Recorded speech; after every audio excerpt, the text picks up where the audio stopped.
Hi friends, in this video we'll start a new session that is basic programming in C++. Before getting directly into programming, we'll see an overview of C++. So in this session we'll come across the two programming methodologies. They are object-oriented programming and procedure-oriented programming. We'll also have a comparison between C and C++, where C is a procedure-oriented programming language and C++ is an object-oriented programming language. We will also discuss about 4 important OOP concepts which guide all the object-oriented programming languages. So what is C++? As I said, it is an object-oriented programming language which was developed as an enhanced version of C language. CPP was invented by Barney Strostrup in 1979. I know you might be wondering what is object-oriented programming. So let's have a look at it. In OOP, the problem or the program is divided into simpler parts. For example, if you are given a work, if you can handle it alone, you can do it by yourself. But if the work is complex, it is obvious that you will be dividing the work among your friends to make the work simpler. In OOP, all the components are represented as an object, which in turn can represent a real-world entity. And also, in OOP, every component is self-contained. For example, if we consider a color pencil, we'll get many information about the pencil from itself. That is, we will get what color the pencil is. We'll also know the brand name of the color pencil. Sometimes we'll also have the thickness of the graphite. That is, the object consists of the instructions and data related to that particular object. The main attraction of OOP is that it reduces complexity of the program. So now we'll see the 4 important OOP concepts. They are abstraction, encapsulation, inheritance and polymorphism.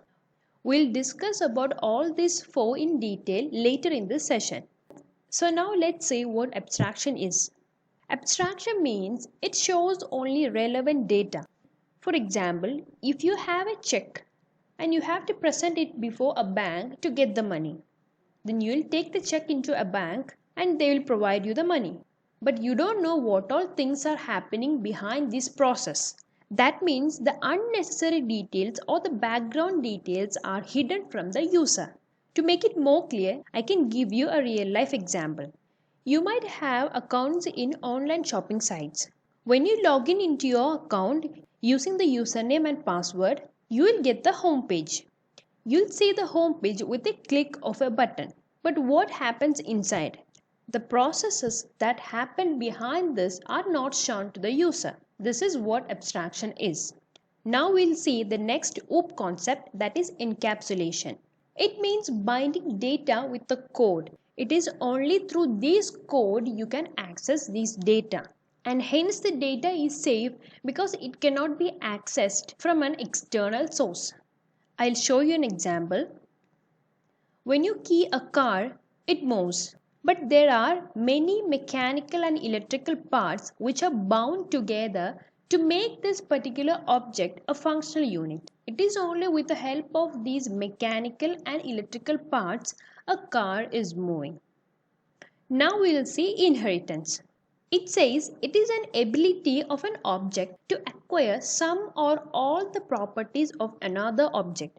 For example, if your father has blue eyes and you are also having blue eyes, that means the property blue eyes of yours is inherited from your parent. Inheritance can be used for hierarchical classifications. We can consider an example. Suppose we have a class vehicle which consists of all the vehicles and we are classifying it into two-wheeler and four-wheelers. Here vehicle is the parent class and the subclasses two-wheeler and four-wheeler are the child classes. Don't worry about the word class. We'll have a detailed session about class.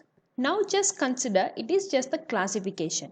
So the subclasses or the child class two-wheeler and four-wheeler will have the property of the class vehicle. That means it has tires, it has brake, it has the lights, etc.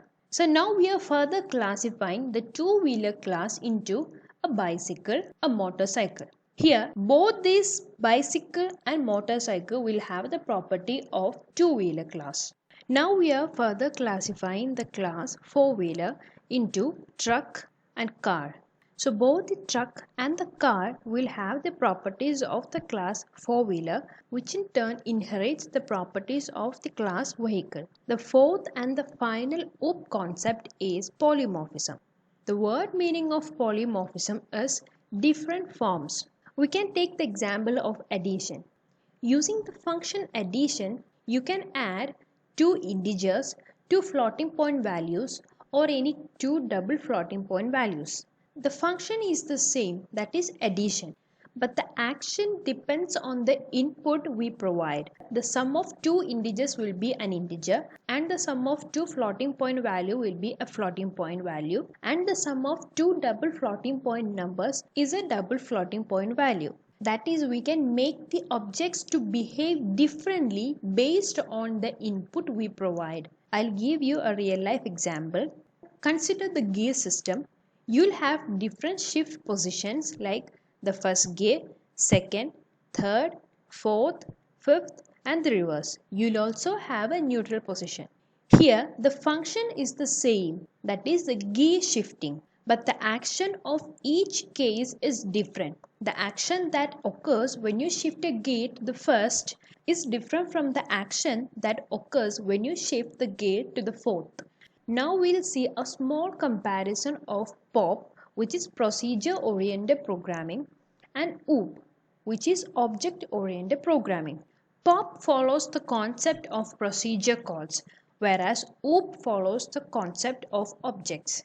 In POP, a program is divided into multiple functions, whereas in OOP, a program is divided into multiple objects.